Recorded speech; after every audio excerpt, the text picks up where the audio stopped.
तो एपिसोड की स्टार्टिंग में हमें ह्यूमंस और डेमंस के वार को दिखाया जाता है। इसमें बहुत ही खतरनाक भीषण लड़ाई हुई थी। इस लड़ाई में इंसानों ने बहुत ही ज़्यादा बढ़िया प्रदर्शन किया था। इंसानों की मदद इस लड़ाई में एक हेवनली ड्रैगन ने की थी। यह हेवनली ड्रैगन काफ़ी ज़्यादा पावरफुल था। इसकी कल्टीवेशन पहले ही हेवनली रियलम तक पहुंच चुकी थी। इस हेवनली ड्रैगन ने पूरे इंसानों की काफ़ी ज़्यादा मदद की, जिससे इंसान जीत गए। लेकिन इस लड़ाई में हेवनली ड्रैगन काफ़ी ज़्यादा घायल हो चुका था। हेवनली ड्रैगन जहाँ पर रुका था वो एक वॉल्केनो था। हेवनली ड्रैगन वहीं पर डीप स्लीप में चला जाता है। जब हेवनली ड्रैगन अपनी आंखों को खोलता है तब वो अपने आप को एक मोर्टल बना पाता है, मतलब उसने इंसानों की दुनिया में जन्म ले लिया था। उसके बाद हमें सीन शिफ्ट किया जाता है प्रेजेंट में हमें हेवनली ड्रैगन को दिखाया जाता है, जिसने एक इंसान का रूप ले लिया था। गाइस, इस बंदे का नाम गूफेंग होता है। गूफेंग दरअसल ड्रैगन एकेडमी में आया हुआ था। गूफेंग यहाँ पर एक टीचर बनने के लिए आया था। गाइस, यहाँ पर जो हेवनली ड्रैगन यानी गूफेंग था, उसे अपने कुछ अवशेष चाहिए थे जो यहीं पर ड्रैगन एकेडमी में थे। गूफेंग को उन अवशेषों को ढूंढने के लिए उसे यहाँ पर रहना था, इसीलिए उसके लिए सबसे ज़्यादा बेस्ट ऑप्शन एक टीचर बनना था, जिससे उसे इस ड्रैगन एकेडमी में कहीं भी आने जाने का फ्री परमिशन मिल जाएगा। उसके बाद में सीन शिफ्ट किया जाता है जहां पर गूफेंग ड्रैगन एकेडमी के द्वार पर खड़ा होता है। गूफेंग ड्रैगन एकेडमी को ही देख रहा होता है।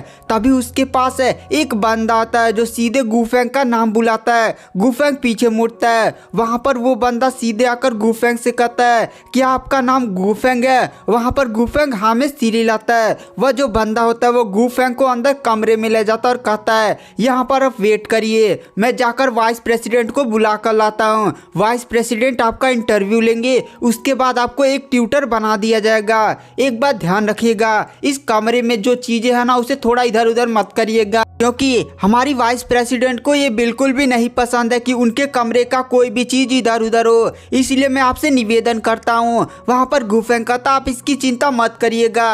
वहाँ पर वो बंदा जाते ही बोलता, आप चाय पी सकते हैं। उसके बाद जो गूफेंग होता है वो अपने चारों तरफ देखता है। उसे चारों तरफ बहुत ही ज़्यादा अजीब सी फॉर्मेशन दिखाई देती हैं। गूफेंग वहाँ पर रखी हुई केतली के पास जाता है और वहाँ से चाय पीने लगता है। उसके बाद जो गूफेंग होता है वो उस कमरे में लगी हुई फॉर्मेशन को देखता है और मन ही मन सोचता है, यहाँ पर तो काफ़ी ज़्यादा फॉर्मेशन लगाई गई थी। गूफेंग की नज़र तभी वहाँ पर एक अजीब से ड्रैगन पिक्चर पर पड़ता है। वहाँ पर गूफेंग बोलता है, ये भी तो एक काफ़ी ज़्यादा हाई लेवल की फॉर्मेशन है, लेकिन मेरे को समझ में नहीं आ रहा है आखिर इस कमरे में इतनी सारी फॉर्मेशन लगाई क्यों गई है। क्या यहाँ पर वाइस प्रेसिडेंट की जान खतरे में है? इसीलिए वाइस प्रेसिडेंट ने अपने कमरे में बहुत सारी लाइफ सेविंग फॉर्मेशन लगाई हुई हैं।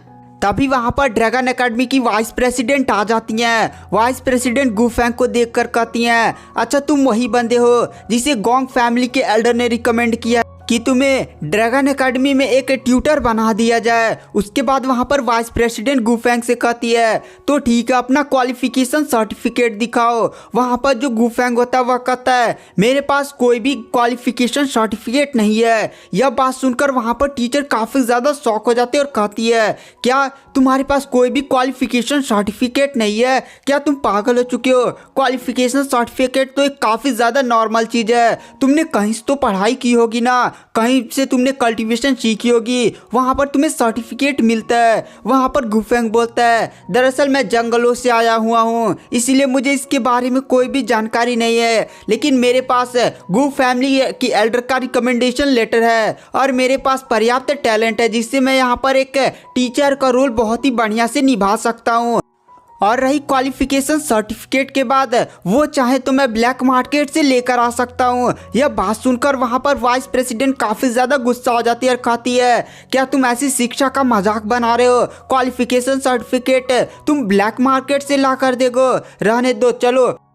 अगर तुम्हें गोंग फैमिली के एल्डर ने रिकमेंड नहीं किया होता तो मैं अपने ऑफिस से तुम्हें धक्के मारकर निकाल सकती थी, पर चलो, तुम अपनी क्वालिफिकेशन नहीं दिखा सकते तो क्या हुआ, अपना टैलेंट दिखाओ, फिर मैं डिसाइड करूंगी कि तुम्हें ड्रैगन एकेडमी में एक ट्यूटर का रोल मिलेगा या नहीं। उसके बाद गूफेंग कहता है, ठीक है। उसके बाद जो गूफेंग होता है वह कमरे की चारों तरफ फॉर्मेशन देखने लगता है वह कमरे में लगी हुई फॉर्मेशन को देखकर ही उसकी कमियां, उसकी ताकत, उसे कैसे तोड़ा जा सकता है, उसे किसने बनाया था, ये सारी चीजें बताने लगता है। उसके बाद गुफेंग कहता है आप ये जो मेरे सामने ड्रैगन वाला पिक्चर देख रहे हैं ना, यह पिक्चर अधूरी है। वहाँ पर पहले टीचर बहुत ही ज़्यादा गुफेंग के नॉलेज से शौक थे, लेकिन जब गुफेंग ने कहा था कि यह ड्रैगन पिक्चर अधूरी है तो वहाँ पर वाइस प्रेसिडेंट को विश्वास ही नहीं हुआ था, क्योंकि वह ड्रैगन जो पिक्चर था वो कोई नॉर्मल पिक्चर नहीं थी, बल्कि एक हाई लेवल की ड्रैगन फॉर्मेशन थी जो उसकी सेफ्टी के लिए ऑफिस में सेटअप किया गया था।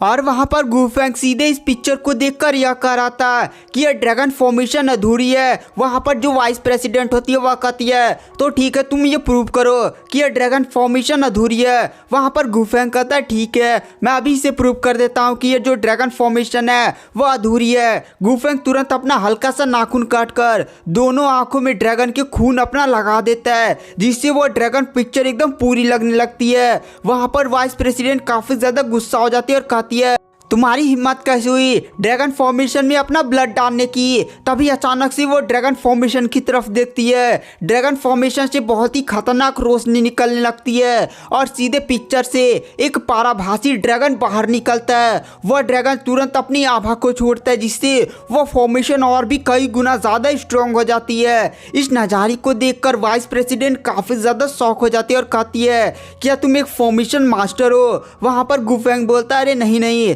मैंने तो वैसे चलते चलते फॉर्मेशन बनाना सीख लिया था। वहाँ पर वाइस प्रेसिडेंट समझ जाती है कि गुफेंग कोई नॉर्मल बंदा नहीं है, बल्कि इसके पास फॉर्मेशन और इससे रिलेटेड काफ़ी ज़्यादा बढ़िया टैलेंट है।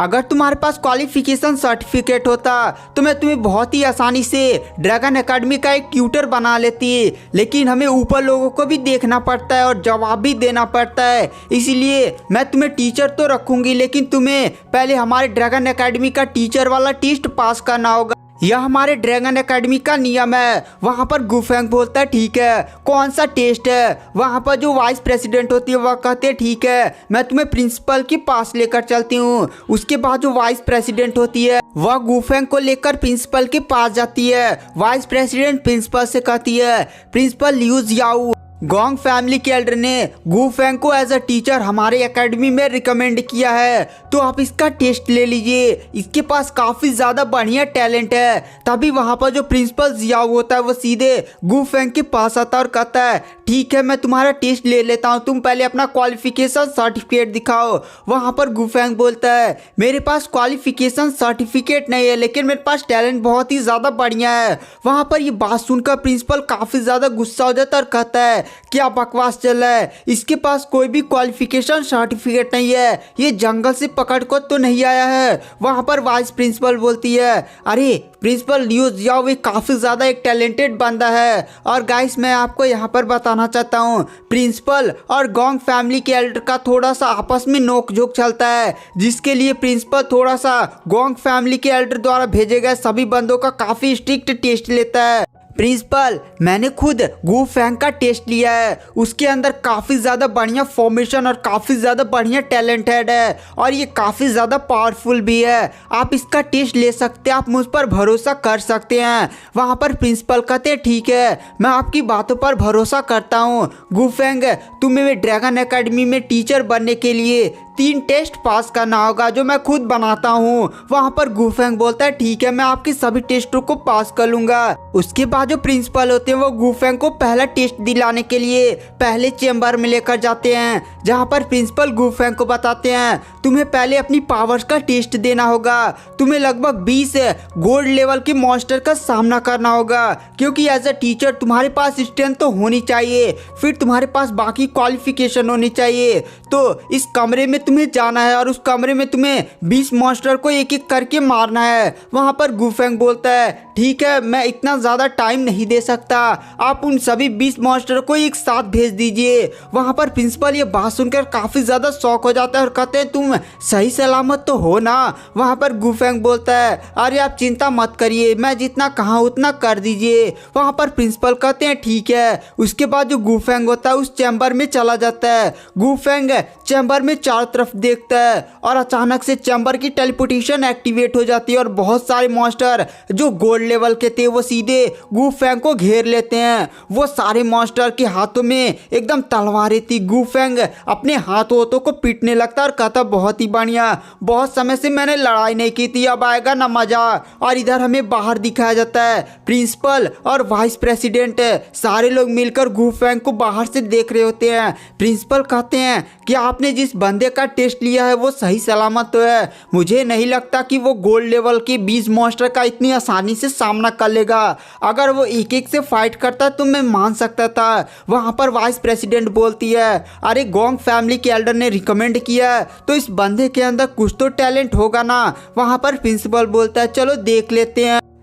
तभी वो दोनों शॉक में चैम्बर में देखते हैं। चैम्बर में गू फेंग की बॉडी से बहुत ही खतरनाक लाइटनिंग की पावर निकल रही थी। गू फेंग बहुत ही आसानी से वहां पर हर एक गोल्ड लेवल के मॉन्स्टर को काट दे रहा था। गू फेंग की पावर इतनी ज़्यादा खतरनाक थी कि वहां पर एक भी गोल्ड लेवल का मॉन्स्टर उसके सामने टिक भी नहीं पा रहा था। एक अटैक में दो मॉन्स्टर पूरा कटोट के इधर उधर गिर जा रहे थे। गू फेंग के पास लाइटनिंग थंडर की पावर थी और उसके पास स्पेल्स की भी पावर थी, जिसकी मदद से वहां पर गू फेंग बहुत ही आसानी से उन सभी को हरा रहा था।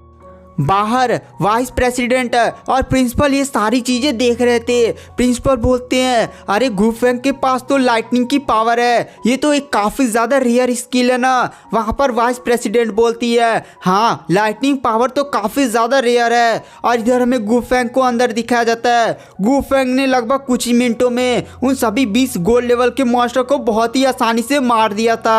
गू फेंग बोलता है अरे मज़ा नहीं आया। उसके बाद गू फेंग बाहर निकलता है जहां पर गू फेंग प्रिंसिपल से बोलता है क्या मैं टेस्ट पास कर चुका हूं ना। वहां पर प्रिंसिपल बोलते हैं हाँ तुमने पहला टेस्ट पास कर लिया है, लेकिन एक बात ध्यान रखो गू फेंग, इस ड्रैगन एकेडमी में टीचर बनने के लिए केवल तुम्हारे पास स्ट्रेंथ ही नहीं होनी चाहिए बल्कि और भी चीज़ें मैटर करती हैं, जैसे तुम्हारी बाकी की स्किल्स, टीचिंग स्किल्स। तो तुम्हें बताओ तुम दूसरा टेस्ट कौन सा देना चाहते हो, तुम किस फील्ड के मास्टर हो, मुझे बता सकते हो, मैं तुम्हें वही टेस्ट दूंगा। वहाँ पर गू फेंग कुछ देर सोचते हुए बोलता है ठीक है मुझे मेडिसिन की काफ़ी अच्छी नॉलेज है, आप मुझे मेडिसिन का टेस्ट दे सकते हैं। प्रिंसिपल ये बात सुनकर काफ़ी ज़्यादा शॉक हो जाते हैं और कहते हैं मेडिसिन का नॉलेज तो काफ़ी ज़्यादा रेयर होता है, 10 में से केवल एक ही बंदे के पास मेडिसिनल नॉलेज होता है, यह एक काफ़ी ज़्यादा बढ़िया टैलेंट है। उसके बाद प्रिंसिपल कहते हैं क्या तुम श्योर हो ना। वहाँ पर गू फेंग बोलता है हाँ मैं श्योर हूँ प्रिंसिपल बोलते हैं तो ठीक है तुम्हारा मेडिसिन से रिलेटेड ही टेस्ट होगा, तुम्हें एक बंदे को हील करना होगा। उसके बाद जो प्रिंसिपल होते हैं वहाँ पर एक लेडी को बुलाते हैं जिसका नाम इरीन होता है। गाइस ये जो लेडी इरीन थी वो प्रिंसिपल की सेक्रेटरी थी। वहाँ पर इरीन को देखकर प्रिंसिपल बोलते हैं इरीन तुम गू फेंग को अपनी बीमारी के बारे में बता, तुम्हें कौन सी प्रॉब्लम होती है, गू फेंग तुम्हारा इलाज करेगा। वहाँ पर जो इरीन होती है वो गू फेंग की तरफ देखती है और कहती है गू फेंग डॉक्टर दरअसल बात यह है ना कि जब भी मैं कल्टीवेशन करती हूँ तो मुझे बहुत ही अजीब सा फील होता है, ऐसा फील होता है जैसे मेरी मेरिडियस में कुछ फंस गया है और मुझे हर समय बहुत ही ज़्यादा बेचैनी होती रहती है। वहाँ पर प्रिंसिपल बोलते हैं गू फेंग अगर तुम इरीन के बीमारी का इलाज नहीं कर पाते हो तो तुम इस टेस्ट में फेल हो जाओगे और तुम्हें कोई भी दूसरा मौका नहीं दिया जाएगा। वहाँ पर गू फेंग बोलता है अरे प्रिंसिपल आप चिंता मत करिए, मुझे इरीन की बीमारी समझ में आ चुकी है तो मैं आपसे इजाज़त चाहता हूँ कि मैं इनका इलाज कर सकूँ। प्रिंसिपल शॉक में बोलते हैं क्या तुम्हें पक्का इरीन की बीमारी का अंदाज़ा हो चुका है। वहाँ पर इरीन बोलती है दरअसल मैंने कुछ डॉक्टर से भी दिखाया था, उन डॉक्टर्स ने कहा था कि मेरी बॉडी में कुछ भी नहीं है बट मुझे लगता है कि वो तो प्रॉब्लम है। वहाँ पर गू फेंग बोलता है आपको प्रॉब्लम तो है। गाइस दरअसल प्रिंसिपल ने जानबूझकर यह टेस्ट दिया था जिससे वह गू फेंग को टेस्ट में फेल करके यहाँ से भेज सकें ताकि लॉन्ग फैमिली के एल्डर का एकदम बेइज्जती हो जाए।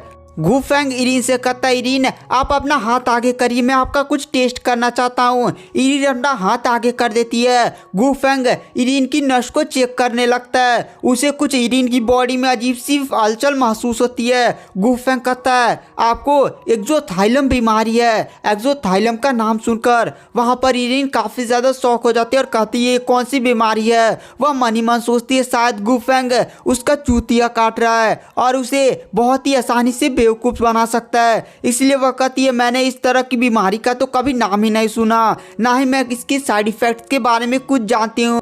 अरे आप नहीं जानती, यह बीमारी काफ़ी ज़्यादा रेयर लोगों को होती है। वैसे मैं आपको कुछ एक्यूपंक्चर पॉइंट बता रहा हूँ, वहाँ पर अपने एक्यूपंक्चर पॉइंट पर अपने हाथों से टच करिए, आपको खुद पता चल जाएगा। वहाँ पर इरीन तुरंत गुफेंग द्वारा बताए गए एक्यूपंक्चर पॉइंट पर अपने हाथों से टच करती है और अचानक से उसकी पूरी बॉडी में बहुत ही ज़्यादा पेन होने लगता है। यह पेन एकदम वैसा ही पेन था जैसा उसे कल्टीवेशन के टाइम होता था। इरीन समझ जाती है कि गुफेंग उससे झूठ नहीं बोल रहा है। गुफेंग इरीन के पास जाता और कहता है यह बीमारी काफ़ी ज़्यादा खतरनाक है, अगर इसका जल्दी से इलाज नहीं किया गया ना तो आपकी सारी कल्टीवेशन धीरे धीरे नष्ट हो जाएगी। आपको इसका थोड़ा थोड़ा अंदाज़ा होने लगा होगा, आपकी कल्टीवेशन कई टाइम से बढ़ी नहीं होगी और साथ ही आपको एकदम पैरालिसिस भी हो सकता है। वहाँ पर इरीन यह देख कर काफी ज्यादा शौक हो जाते हैं और कहती है अगर आप बीमारी बता सकते हैं तो आप इसका इलाज भी जानते होंगे। वहां पर गुफेंग कहता हाँ मैं इसका इलाज जानता हूँ। इरीन कहते हैं प्लीज मेरा इलाज कर दीजिए। वहां पर गुफेंग बोलता है ठीक है, आप उस जाकर बेंच पर लेट जाइए। उसके बाद जो इरीन होती है वह कहती है ठीक है। इरीन जाकर उस बेंच पर लेट जाती है। गुफेंग तुरंत अपनी पावर्स को एक्टिवेट करके इरीन के मेरिडियंस पर टच करने लगता है, जिससे वहां पर इरीन को काफी ज्यादा बढ़िया सा दर्द महसूस हो रहा था। यह दर्द काफी ज्यादा अजीब था और कुछ ही देरी में इरीन को महसूस भी नहीं होता है कि उसके साथ क्या हुआ, लेकिन उसकी बॉडी में एकदम बहुत ही ज्यादा बढ़िया फ्रेशनेस था, जैसे वह एकदम बहुत ही स्वर्ग से आ गई हो। इरीन काफी ज्यादा बढ़िया महसूस कर रही थी। इरीन कहती है क्या बस इतना सही, यह तो मुझे रोज रोज करना है। वहां पर इरीन कहती है क्या बस इतना सही डॉक्टर। वहाँ पर गुफेंग बोलता है आप अब बढ़िया फील कर रही है ना, अब इतना ही होगा इलाज आपका। वहाँ पर इरीन थोड़ा सा अजीब नज़रों से गुफेंग को देखती है। वहाँ पर प्रिंसिपल तुरंत इरीन को देखकर कहते हैं इरीन तुम ये क्या कर रही हो, जल्दी से अब जाओ। वहाँ पर इरीन कहते हैं ठीक है प्रिंसिपल और तुरंत वहाँ से चली जाती है। वाइस प्रेसिडेंट प्रिंसिपल से बोलती है देखा मैंने कहा था ना कि गुफेंग के पास काफ़ी ज़्यादा बढ़िया टैलेंट है, उसके पास तो मेडिकल स्किल भी है। उसके बाद जो प्रिंसिपल होते हैं वो गुफेंग से कहते हैं बहुत ही बढ़िया गुफेंग, तुमने 2 टेस्ट पास कर लिया, लेकिन अब तुम्हें तीसरा टेस्ट पास करना होगा। तीसरा टेस्ट तुम्हारे लिए आसान नहीं होने वाला है। वहाँ पर प्रिंसिपल मन ही मन सोचते हैं मैं देखता हूँ कि इस बार तुम तीसरा टेस्ट कैसे पास करते हो। उसके बाद जो प्रिंसिपल होते हैं वो गुफेंग से कहते हैं